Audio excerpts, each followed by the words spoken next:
Hello, everybody. Good morning. It is about 8:40 in the morning here on the 14th of December, 2022. We're getting really close to the end of the year. Lots of news-based events are going on. A lot of stuff in crypto and in the stock market, global economies.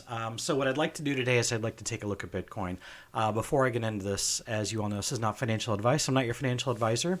You're responsible for your own trades, manage your own risk, doing your own research. And as always, this is just my opinion on the market. So let's just go ahead and move on into the chart. So what I've got here is I've got a daily view on Bitcoin, right? And we've been looking at this for a while. And of course, this can be counted many, many, many different ways. This is my primary, and I've shared this previously. But, I'm looking at this as we have, potentially completed a pattern.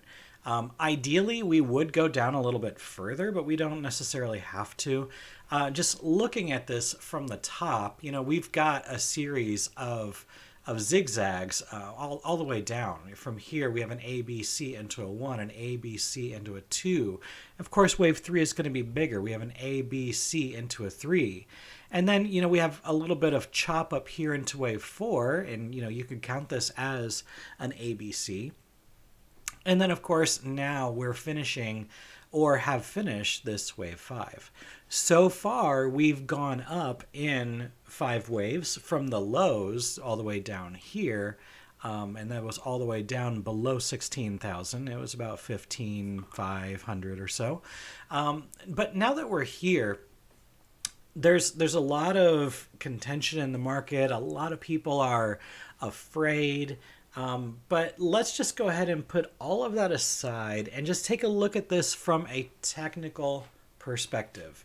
And to do that, I'm just going to throw some simple moving averages on here. Let me see if I've got them. And we'll use this one right here. Okay, so let me get the ones that I want. I, of course, want the 21, the 55. Let me go ahead and hide some of the moving averages that aren't as important, because I think it is important to take a look. 21.55, I guess I'll throw the 100 back on here as well, because that's going to be important. So what we've seen, right, we saw over the last several days consolidation at the 21 exponential moving average, which is on my chart here in yellow. And then, of course, yesterday, news-based event, whatever it may be, we were able to see the price move higher into the 55, and we're currently trading above the 55. Now, we haven't done this ever since back here, and this was on October 25th. We have to be very careful once we get to the 100, right? So the 100 has been resistance back here in November. And then, of course, going all the way back here into April, we saw some resistance here at the 100 for basically the first time on April 21st. So we've got resistance here. And then, of course, we were suppressed by the 21. We tried to poke through the 21. We got rejected. Then we got through the 21. We got to the 55. Then we tried to get back up to the 100 and we were rejected. Same thing happened here. We got through the 55. We tried to get to the 100. We were rejected. Now, if we go back to November 6th, we got to the 100 and then we had a major rejection off of that. So the 100 is going to be an area that we do have to be careful. I also want to point out just a couple things. All right, so from a support and resistance standpoint, let's just take Elliott wave out of it completely, okay? Taking Elliott wave out of this completely, let me get a clean chart because I think this is important to look at. So let me just go ahead and remove all of this. I'm even going to remove my moving averages here, because if you've been following me for any amount of time, you know that this is how I play options. I look at support and resistance levels. So what I'm going to be looking at is this wick right here. All right, so we've got a wick right there, and let me just go ahead and pull this out right from that wick.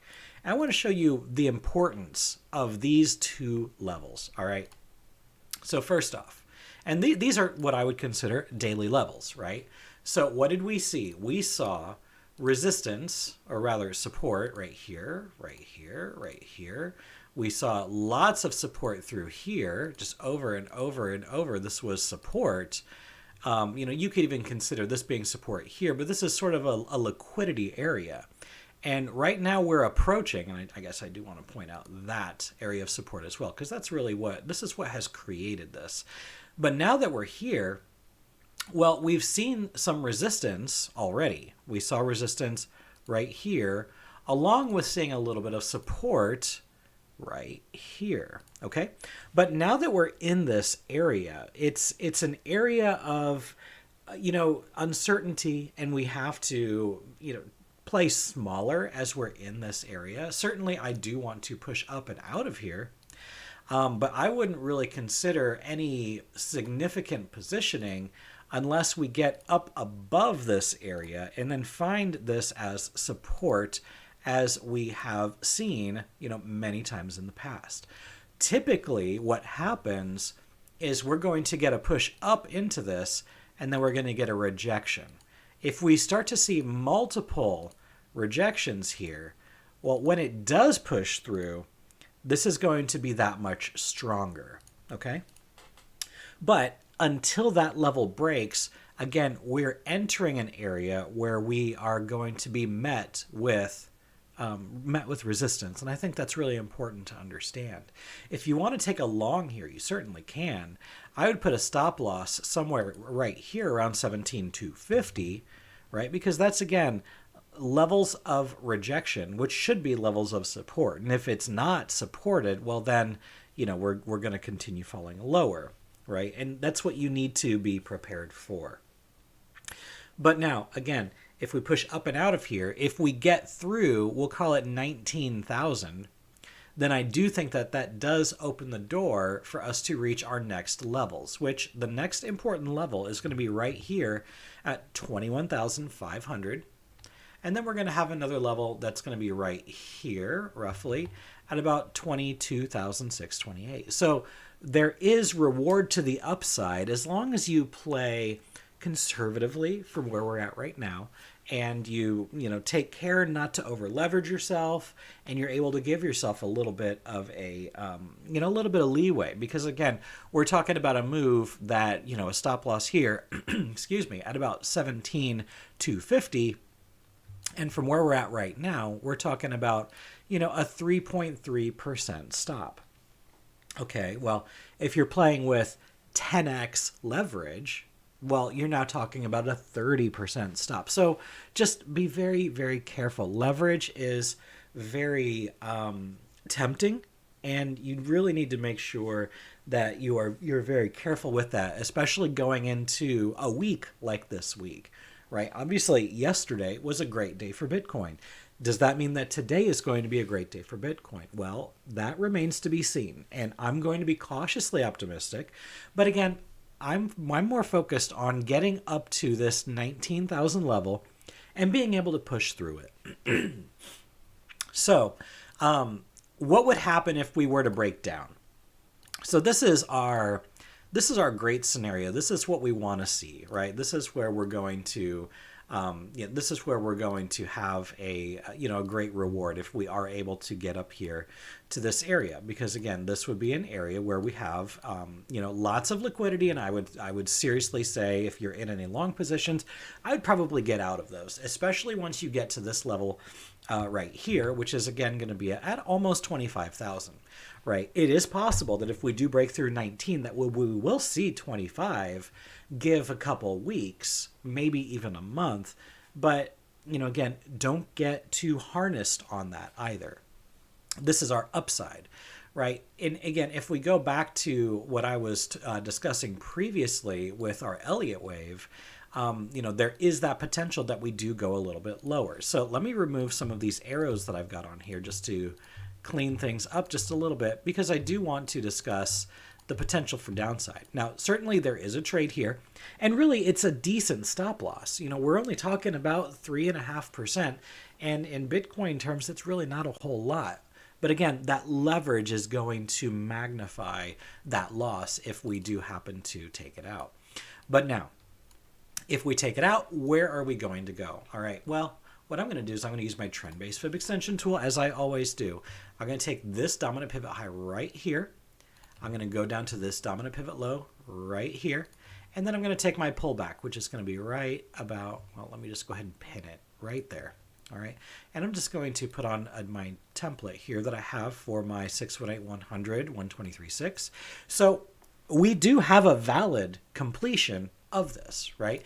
If this is going to be the completion of an A, B, C, this is completely valid. And I say that because if I move this over to the right, you can see we tagged that 100 almost perfectly. So it would make sense that we rally off of this. Again, I mentioned before that we're in this area where we are going to be liquidity hunting. And we do have evidence that we did hit a finished corrective target. But if we were to break down from here, more than likely we're going to go to this 123.6 or maybe even the 1618. So what would that then look like? I'm going to do this one more time. Off of this high here, down to this low here where we tagged the 100, and we don't know where it's going to retrace from. Let's just say for a moment that we did hit that target, right? Let's just say for a moment we're not going to go any higher. The 18,000 was the high. Well, now we're going to be taking a look down here at the 1236 of the larger move and the 618 of the smaller move, which is going to be right here at about 14,400 to 14,700. We are going to get to an area where it's going to make more sense to buy than to sell. So if we do happen to get down here by New Year's, and I really don't think that's going to be the case, I'm still going to be bullish either way. I do think that we will end up getting through here. It's just a matter of time. So I've said this many times in the past, and I'm going to say it again. 5 years from now, it's not going to matter if you bought Bitcoin at 17,000 or if you bought it at 15,000 or if you bought it at 14,000, because the fact that the money supply is continuing to, inflate, the value of the dollar is going to collapse at some point, not to be all, doom and gloom, but the value of the dollar is going to decrease against other global currencies. The reason why the dollar index is so high is because we just haven't devalued against other global currencies as much as they have. So the dollar is still strong, but China is doing a lot of things to try and merge to their currency outside of the US dollar. And if they're successful at that, well, then basically what we're going to be looking at is this continuing to decline, getting below 100 and continuing to move even lower. And if that happens, that is going to be really good for Bitcoin. Just for the record, if the dollar goes down, the value of Bitcoin versus the dollar is going to go up because, Bitcoin tends to be one of those inflation-resistant assets. Now, what I can say here is, on the daily, the dollar index is giving, kind of a warning to be buying. And the dollar index hasn't done that, just for the record, since here, May of 2021. Now, certainly the waves look a lot different than they did back then. But again, we haven't seen significant buy signals until we've reached, significant bottoms. So that's another thing that I do want to pay attention to, the fact that we could be finishing a move. And to be fair, this does look like a diagonal that is in the works of finishing, right? So we've got this here, and then we've got this here. If we can push up and out of this, and again, it looks like we're starting to get signs of a buy signal on the dollar index, that could be that push for Bitcoin to go down to that 16,000 area again. But until that happens, we're still in that phase where the dollar index is moving, and certainly we can fall out of here. Of course, the next level is going to be right here at about 101.28. But again, we have to wait for the formation to break before we make that determination. But again, more often than not, this is going to push up, retest, and then out. This is how you get, by the way, like a double bottom, right? Because certainly we can push out of here, but when it does the retest, well, what's happening? It's basically retesting the lows where it was at. So, be prepared for something like this. If this were to happen, then of course the stock market is going to go down. Bitcoin likely will go up. So we'll just have to give it some time, wait and see, because again, we are watching very closely this liquidity area right here. So these are our two scenarios. And again, if you want to play with leverage, that's fine with me. I'm just asking that you be very careful, especially over the next 2 or 3 days.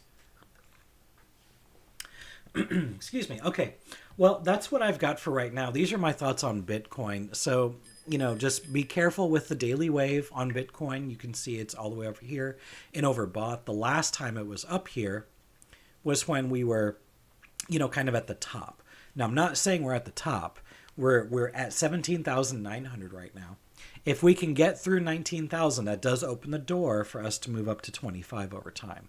If we do see rejection from there, we're going to be looking down here at these areas again at about, we'll call it 14,500. That could be where it is going if it breaks down out of there. If it can't push through, it's going to likely raid the lows and maybe go a little bit lower. So again, just be very careful to, take risk into account when you're positioning yourself. Okay, everyone. I hope that helped all of you. I still have the Black Friday logo on there. I need to take care of that. That has expired. But if you need access to our Discord, you can find all the information on BitDoctor.org. If this video did help you in any way, shape, or form, you know the deal. Like, subscribe, share. And last but not least, wherever you are in the world, I hope you're having a good day, a good night, and a good evening. Take care, everyone.